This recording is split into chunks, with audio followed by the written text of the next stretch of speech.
Hi అండి, అందరు ఎలా ఉన్నారు? నేనైతే చాలా బాగున్నాను. నేను మీ శిరీష. నేను మీకు ఇప్పుడు క్యాబేజీ కర్రీ ఎలా ప్రిపేర్ చేసుకోవాలో చూపిస్తాను. ఇది ముందుగా సన్నగా క్యాబేజీని ఇలా ముక్కలుగా కట్ చేసి పక్కన ఉంచుకో.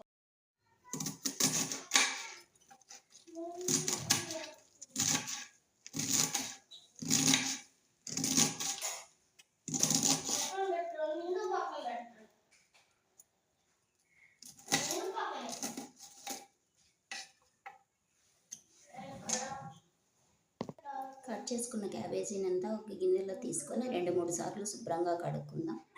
కడిగి పక్కన ఉంచుకున్న క్యాబేజీలో మరో 2 గ్లాసుల వాటర్ పోసుకొని స్టవ్ పైన పెట్టుకొని మెత్తగా ఉడికేంత వరకు ఉడికించుకుందాం.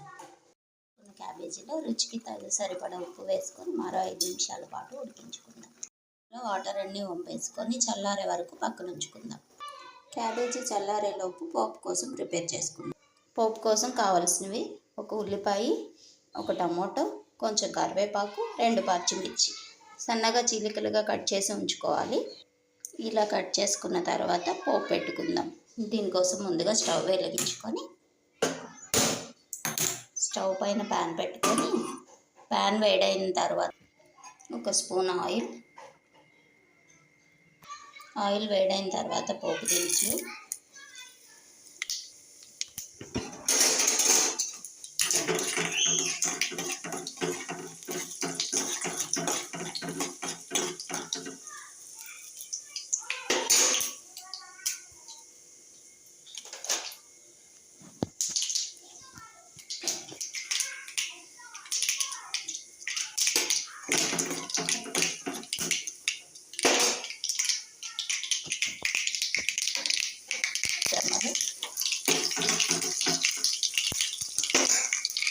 పచ్చిమిర్చి చీలికలు, ఉల్లిపాయ ముక్కలు, టమాటా ముక్కలు వీటన్నిటిని ఒకసారి కలుపుకొని కొద్దిగా పసుపు, కొంచెం సాల్ట్ వేయటం వల్ల ఉల్లిపాయ త్వరగా మెత్తపడుతుందండి.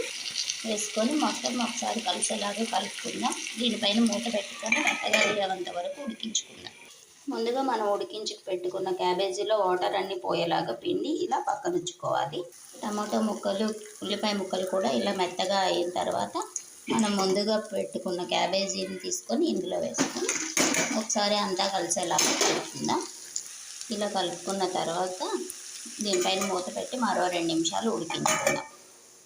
ఇలా క్యాబేజీ ఫ్రై అయిన తర్వాత కొద్దిగా గరం మసాలా, కొంచెం కారం వేసుకొని అంతా కలిసేలాగా ఒకసారి కలుపుకుందాం. స్టవ్ ఆఫ్ చేసుకొని సర్వ్ చేసుకోవడమే. అంతే, ఎంతో టేస్టీగా ఉండే క్యాబేజ్ కర్రీ రెడీ.